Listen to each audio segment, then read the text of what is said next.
ఏపీలో IEC AP సమీకృత శుద్ధ ఇంధన విధానంలో కింద నిర్దేశించుకున్న కొన్ని లక్ష్యాలు: సౌర విద్యుత్ 78.50 గిగావాట్లు, పవన విద్యుత్ 35 గిగావాట్లు, పంప్ స్టోరేజీ 22 గిగావాట్లు.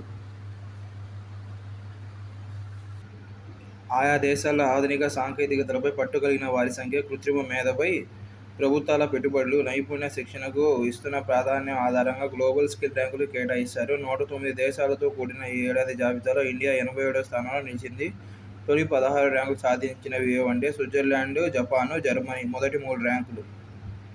16వ ర్యాంక్ దక్షిణ కొరియా. మార్స్ ట్రాన్స్ఫర్ విండో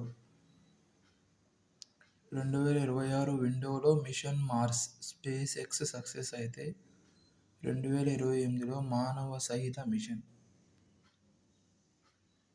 2026 విండోపై స్పేస్ ఎక్స్ కన్ను. ప్రైవేట్ అంతరిక్ష సంస్థ స్పేస్ ఎక్స్ తన అంగారక యాత్ర సన్నాహాలకు మరింత పదును పడుతుంది.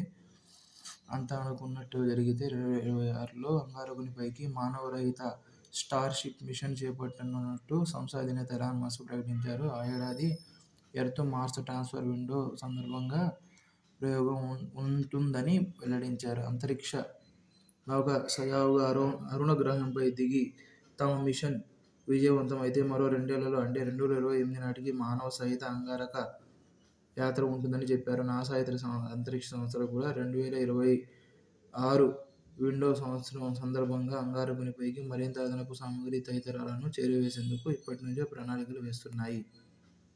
2030 నాటికి 500 గిగావాట్ల పునరుత్పాదక ఇంధన ఉత్పత్తిని సాధించాలనేది భారత్ లక్ష్యం. ప్రస్తుతం భారత్లో గ్రీన్ ఎనర్జీ, భారీ జల విద్యుత్, అణు విద్యుత్తో సహా ఉత్పత్తి సామర్థ్యం 208 గిగావాట్లు. మొత్తం విద్యుత్ ఉత్పత్తిలో ఇది దాదాపు 46%. గత 9 ఏళ్లలో 400% ఎగబాకడం విశేషం.